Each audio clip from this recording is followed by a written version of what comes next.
Good afternoon. Happy Friday.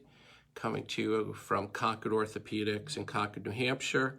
I'm Ron Resnick. I'm an orthopedic foot and ankle specialist. I've been at Concord Orthopaedics for almost 26 years now. I specialize in foot and ankle injuries. I also have a big interest in sports injuries of the foot. So I'm here for questions, any issues you'd like to discuss. Just type in here.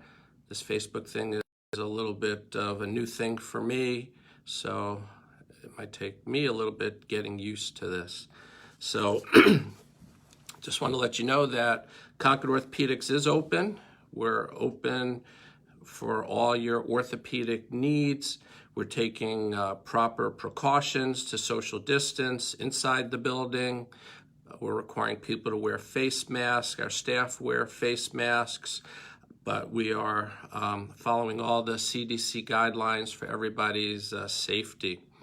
Our acute injury clinic is now open again. It's open from 9 to 4 p.m. Monday through Friday. Our new London and Derry offices are also open. So again, for any orthopedic needs, just give us a call. We can see you in person. If you're not comfortable coming into the office, we're doing telemedicine, and we can do those type of appointments also. So again, any questions, just let us know. Why don't I start off? I can talk about a common injury that I see, ankle sprains, and the big thing with ankle sprains is they're very, very common, and for the most part they do get better in a week or two. So a lot of times, even if someone goes to the emergency room or you go to one of the convenient MD places, they might take an x-ray, and if it's not broken, they'll tell you to follow up if you're not all better in a week or so. And a lot of the ankle sprains will get better within a week, but most of the ones that I see can take weeks, sometimes even months to get better. Swelling is something that's going to last quite some time. So this is, as I'm doing again, new technology for me. So watching all these trying to concentrate on what I'm saying and then trying to read things that are coming across the screen will take something to get used to. So question from Julia: will you be performing orthopedic surgeries again? And we just started this past week. We're pretty much performing just about all of our orthopedic surgeries. Up until then, we were just doing fracture surgeries, tendon injuries, basically emergency type of injuries.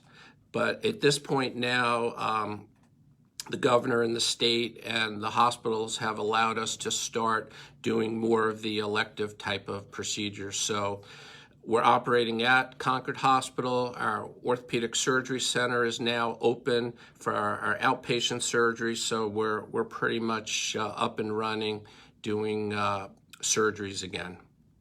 So going back to the ankle sprains, again, the biggest concern people have are after a week or so, they still have swelling, and again, that's a normal thing, and swelling can last for, as I said, weeks or even months. So I usually don't get very concerned about swelling. If someone's having a lot of pain, again, after a week, 2 weeks, that's not a big concern. If the pain's not getting better after a couple of months, that's when I'll start to get concerned. So a question from June: are we allowing cortisone shots in the foot? And absolutely, we're doing cortisone shots in the foot. My partners are doing cortisone shots in knees. shoulders, pretty much all over. We're back doing the injections in the backs again. So absolutely, we can do cortisone shots. So if you think you need one, just give us a call and we can do that.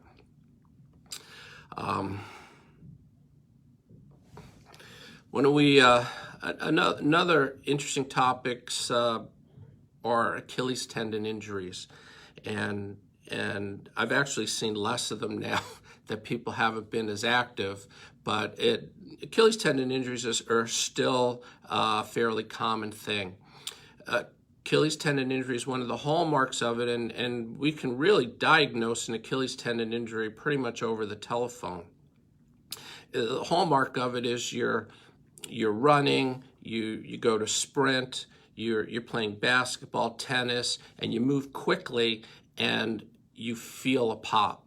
Sometimes, and many times, you'll hear a pop, and even people near you will hear a pop. What you think is that someone hits you in the back of the Achilles. And most people will turn around, and again, if they're playing tennis, they think someone hit them in the back of the Achilles with the tennis racket. So anytime you feel and hear a pop in the Achilles area, that's a bad thing, because that most likely means that you've torn your Achilles tendon. In terms of treating Achilles tendon, there are absolutely two ways to treat Achilles tendon injuries. I know a lot of people come in with preconceived notions of that you have to operate on it, and that's probably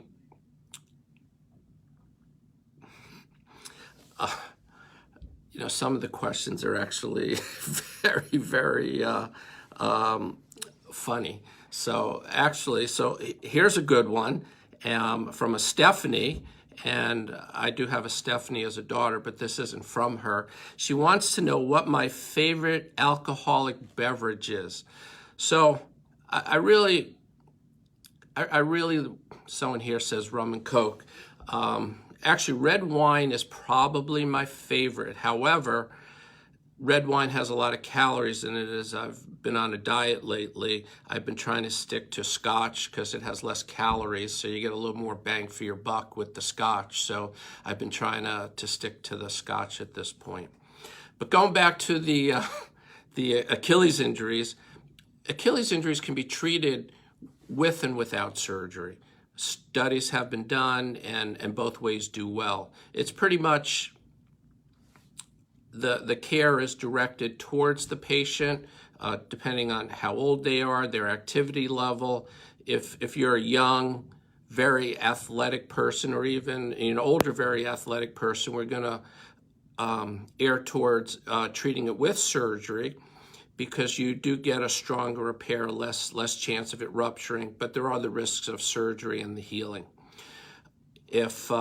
So that's why I think people come in with the preconceived notion that when you tear your Achilles, you need surgery, because the people that you hear about are the basketball players who tear their Achilles, and they absolutely get surgery, and that is the right thing to do. But as people get older and they're less active, people do really well treating Achilles tendons just in a cast. They can get back to playing tennis and basketball and getting back to their regular activities. But again, if you're a high-end athlete, professional athlete, you're going to get your Achilles operated on. And as I said before, Achilles are bad injuries because they take a long time to get better. Even if you're Kobe Bryant or professional athlete, it's going to take a year until you're back at full strength with your Achilles. So a question from June: what's your favorite surgery to do? Well, I talked about Achilles tendons, and I really enjoy repairing them. It's a fun surgery. There's a lot of sewing involved and tying knots, and I really like that. The other surgery that I like to do, I like arthroscopies. And basically arthroscopic surgery is that we do in the foot and the ankle is similar more common in the knees and the shoulders, but you make two little cuts in front of the ankle, and you can put a camera in one hole and instruments in the other, and then you watch the whole thing up on a screen. So it's kind of like playing a video game. And I think it's a great surgery. It's enjoyable, and people usually do really well with it. So that's another one of my favorites. So Michelle wants to know if we're able to repair bunions. So again, up until this week, if someone had a bunion, we were not allowed to do bunion surgery. But again, as of this week, if you have a painful bunion, you can come into the office. I can evaluate you, and we can definitely get your surgery done on that. And again, it's done. The bunion surgeries are done in our outpatient facilities, so you don't have to be in the hospital, and it's very safe. Let's see. This is Cecile wants to know, what's the best way to get rid of a heel spur?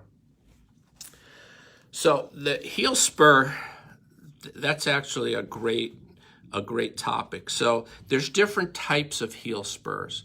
So there's a heel spur in the back of the heel. That's where your Achilles tendon attaches. And sometimes I do take that heel spur off. What happens is your Achilles tendon attaching to the bone causes irritation. And most of the time we can treat that just with some physical therapy and rest and anti-inflammatory medicines. But taking the heel spur off in the back of the heel is something that I do. It's a very good operation. People do really well with it. But if you think about that, your Achilles tendon is attaching in the back of the heel, and that's where the spur is. Unfortunately, the only way to get rid of that bone spur is to take the Achilles off of the bone. So you take the Achilles off of the bone, cut the spur away, and then you have to reattach the Achilles tendon. So in essence, you're pretty much have the recovery as if you had ruptured your Achilles tendon. So it's really about a year full recovery.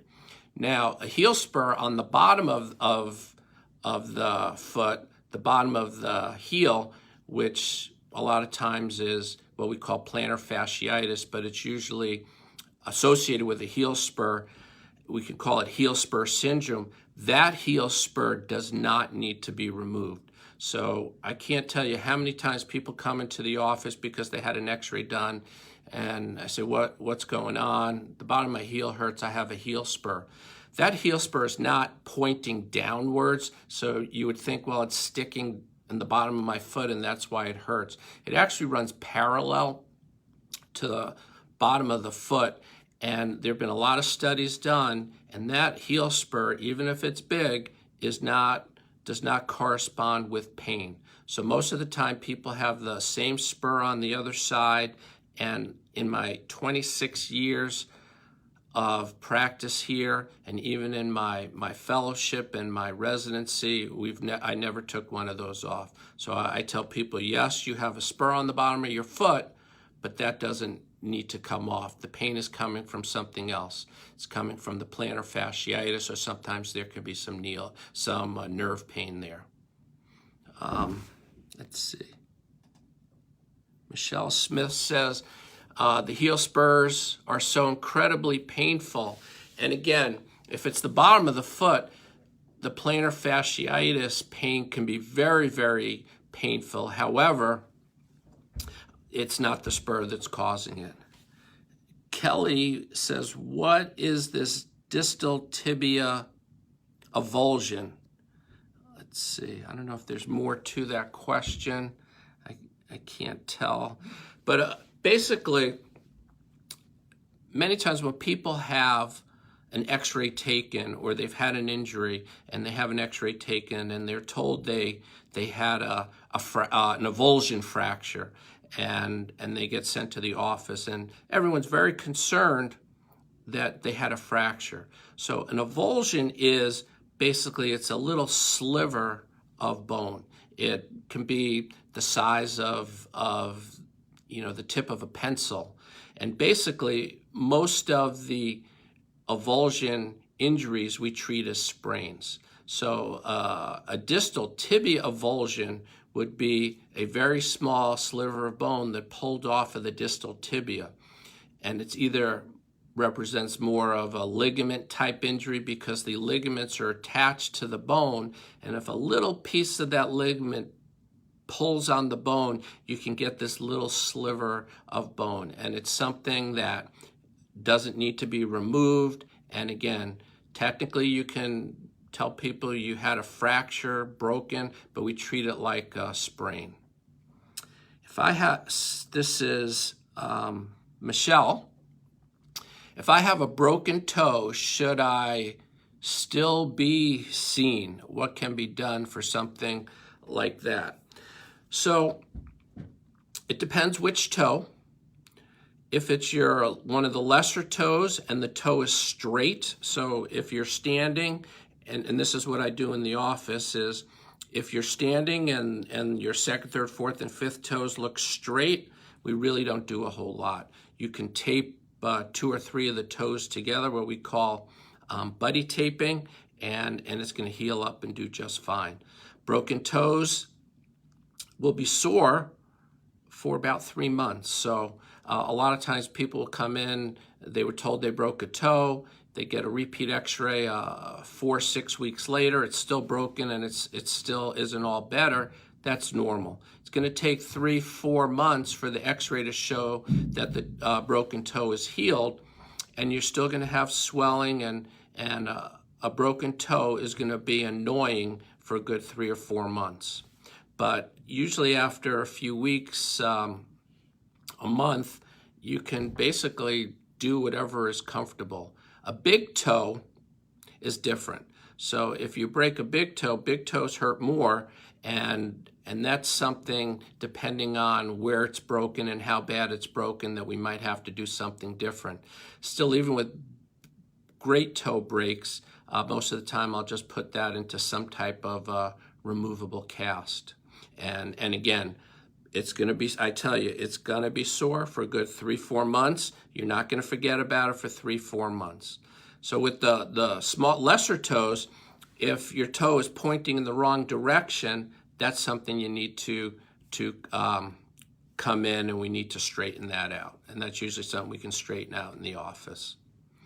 And so Kelly says, that's what I thought it was, more or less, and that's pretty much it. I think the biggest reason people come in with broken toes is they get an x-ray and they're told it's broken, and then they get a repeat x-ray a month later and they're told it's not healing. And at a month, you're not going to see hardly any healing on the x-ray. That's normal, and it's nothing to worry about. And broken toes, if they're not out of place, almost 100% do fine. It's just a time thing, so you don't really have to worry about it. Somebody said, let's see, going back to the painful heel spurs, to put a cushion in your shoe. So again, it's not really the spur that hurts, it's more the irritation of the plantar fascia. And cushions are definitely one of the things in the shoes that can help. There's all sorts of devices on the internet that you can buy, cushions, inserts. We have this special thing, we call it an air heel. The most important thing, though, for the heel spur and the plantar fasciitis is stretching. To do the runner stretch, stretching on stairs is also is the key. So we had a question about Lisfranc issues. What are those, and why do they take so long to recover from? A Lisfranc injury, and let me get my trusty little foot model here. So the middle part of the foot here is called the Lisfranc joint. And there are multiple bones there, and there's a very, very important ligament there. Lisfranc injury is basically a very, very bad midfoot, that's the middle part of the foot, sprain or injury. And with the Lisfranc injuries, again, it depends on how severe it is. There's a very strong ligament called the Lisfranc ligament, and if you tear that ligament, that usually means the whole middle part of the foot is unstable. And the majority of times, if you've torn that Lisfranc ligament and things are shifted out of place, you need an operation. The other bad thing about Lisfranc injuries are that no matter how we treat a bad one, they don't do fantastic. So if you're a high-level athlete, most of the time that's a career-ending injury when you have a midfoot Lisfranc injury. Someone said that must hurt, and again, that's really the key.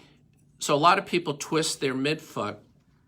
If it doesn't hurt a lot and it's not very swollen, it's probably not a significant injury to the midfoot that's going to need an operation. But if I see anybody who has lots of pain and lots of swelling in the middle part of the foot, even if their x-rays are okay, they need an MRI to look at the ligaments there, because a lot of swelling and a lot of pain in that midfoot is a concern for a Lisfranc injury.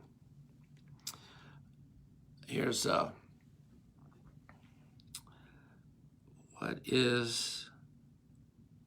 let me see this. Oh, here's another good question. Another email question. What is the difference between a high and low ankle sprain? Why do high ankle sprains seem to take longer to recover from? All right.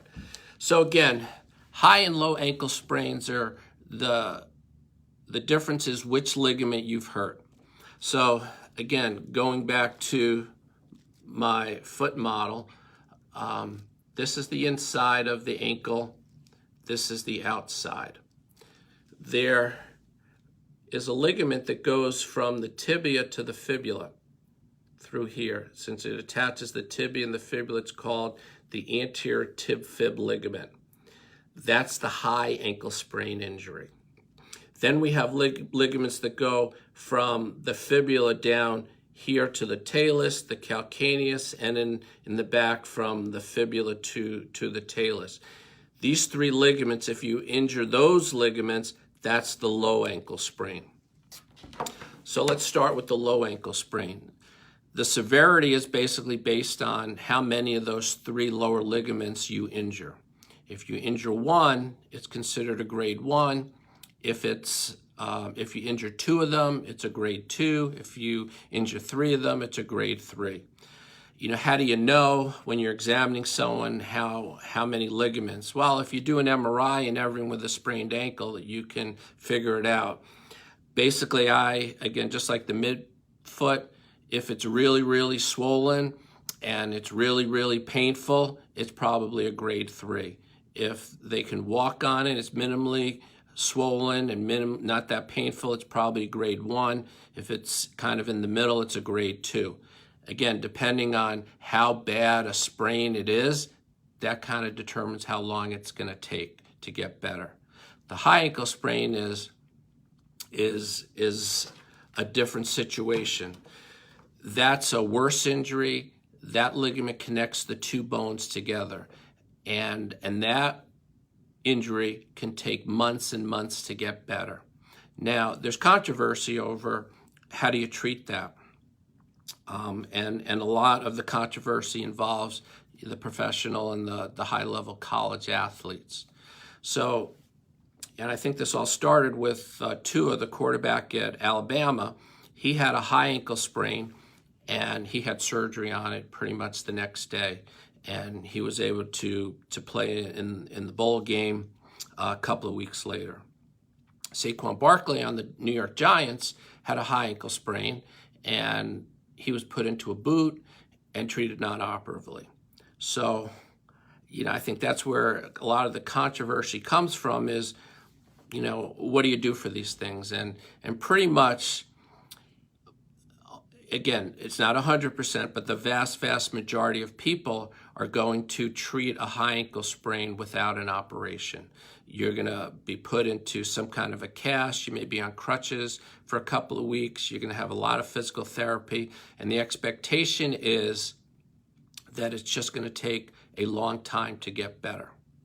So that's the difference between a high and a low ankle sprain. So we have, going back to that spur, Cecile says, so if the spur is related to plantar fasciitis, how do you fix it to get rid of the pain? So again, the pain does not come from the spur. It comes from the irritated plantar fascia. And plantar fasciitis and the pain on the bottom of the heel is by far the most common thing that I see in the office. And even though it's common, doesn't mean that it's easy to treat. Unfortunately, it can take months and months, even 6 months, a year to get better.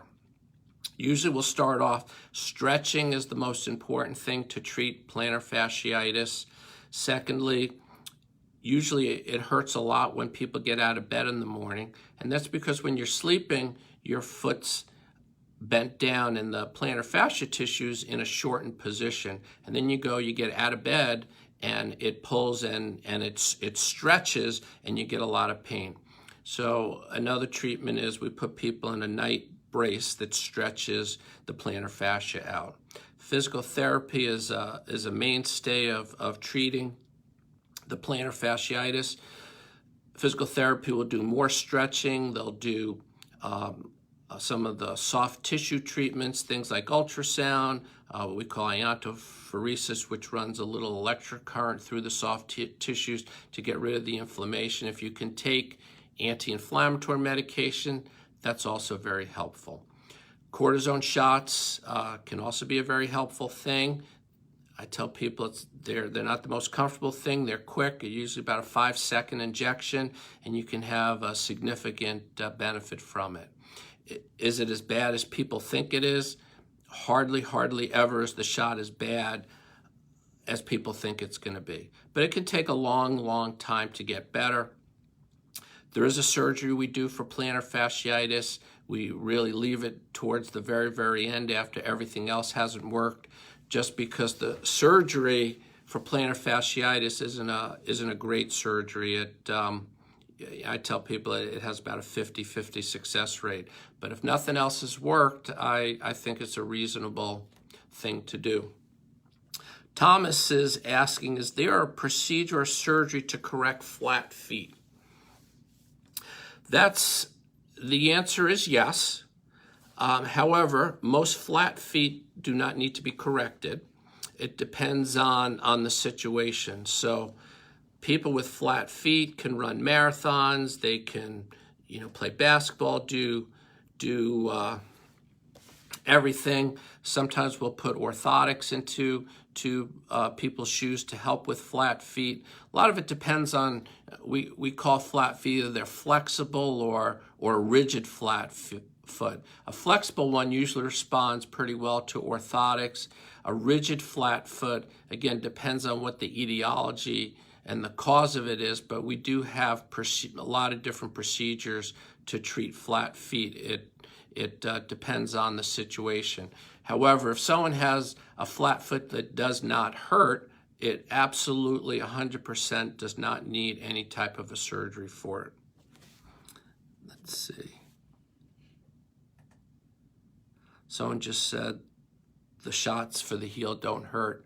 I've done a couple of shots to my wife, and she's come back for it a couple of times, so I guess it can't hurt that much. Let's see.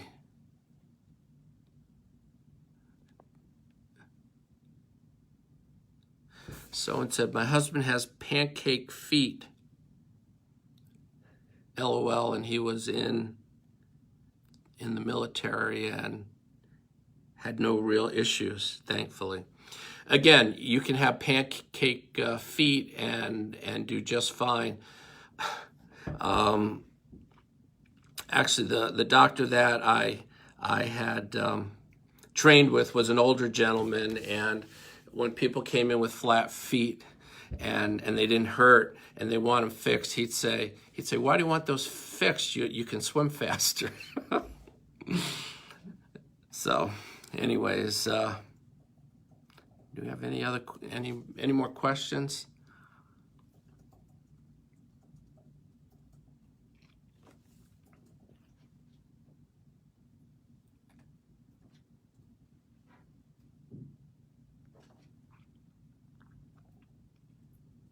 I think we have another.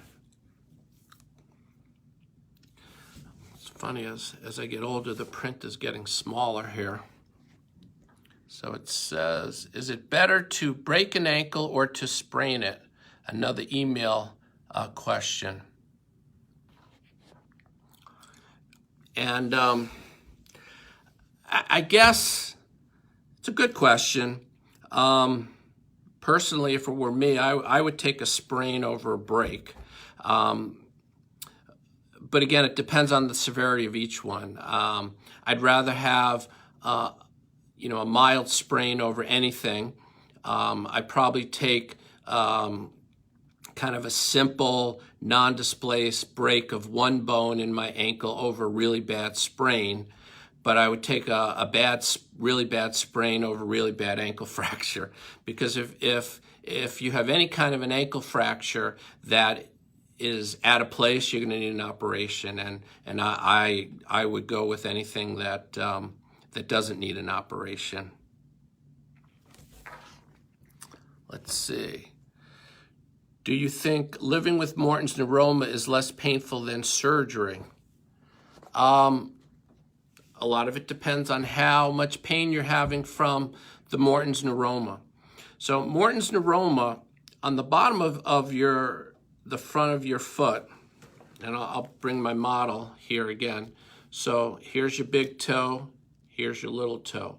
On the very bottom here, there are nerves that run. They're right under the skin, and as they get to this area here where the bones are fatter, it splits, and you get a branch that goes here into the second toe and a branch into the third toe. Morton's neuromas usually occur either here between the second and third, or between the third and the fourth. And you get pain that usually is in this area. It feels like a lump. You get burning into the toes. So if the pain isn't too bad, I think living with it's better. Things that people can do to help with the Morton's neuroma: tighter shoes will usually make it worse, so a looser fitting shoe usually is better. When you come into the office and I think you have a Morton's neuroma, one of the first things we'll do is an injection. I do an injection of some steroid mixed with an anesthetic. And basically it's all mixed together. So you get one injection. People say it's really not that uncomfortable. Right after the injection, you're going to have some numbness on the bottom of the foot. And the key really is your pain gone when it's numb? Because what I've done is numb the nerve. So if the nerve is what's causing the pain and I've numbed it, you shouldn't have any pain.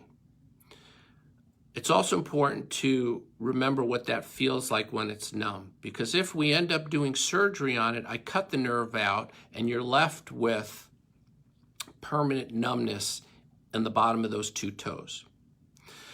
The cortisone can decrease any swelling around the nerve and sometimes can make it, so that you don't need an operation. So you can live with a neuroma. If I give you an injection and you need an injection for the neuroma once a year, I probably just live with it. But if the injection just gives you temporary relief, I think the surgery is the way to go. You do get used to the numbness, and basically it's a trade-off. You get numbness instead of pain. So I have another question here. It says, what is the best way to relieve sciatica? So sciatica is more a back issue. It's basically you have an irritated nerve in your lower back. And having had sciatica myself, I can tell you on a personal level what worked best for me. Number one, an anti-inflammatory medication is very helpful, and sometimes our back doctors will put you on some kind of a temporary steroid that we call a medral dose pack. And I took one of those, and that was very helpful. But then kind of a home remedy that really worked really well when I've had the back pain is a heating pad. So I sleep on a heating pad, and that helps a lot. Physical therapy can also help a lot too. When that's not working, you can have injections done in your back, and ultimately our back doctors can do surgery on you for that too. But one of the things that you don't hear a lot about, I found a heating pad worked amazingly well, so I would highly recommend that.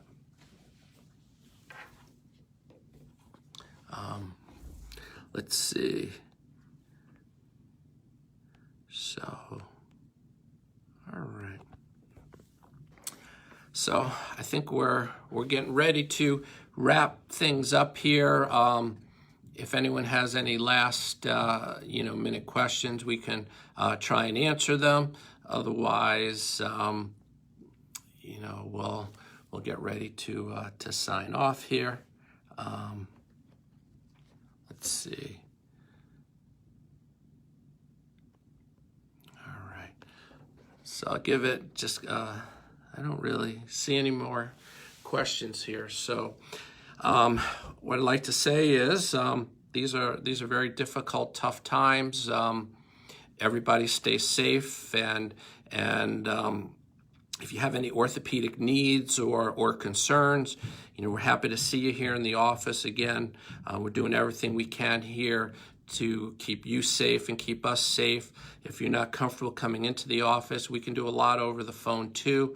That's actually been a learning experience for a lot of us, and probably something that we're gonna keep doing as we get out of this pandemic that we have. So again, any questions or anything, just give us a call.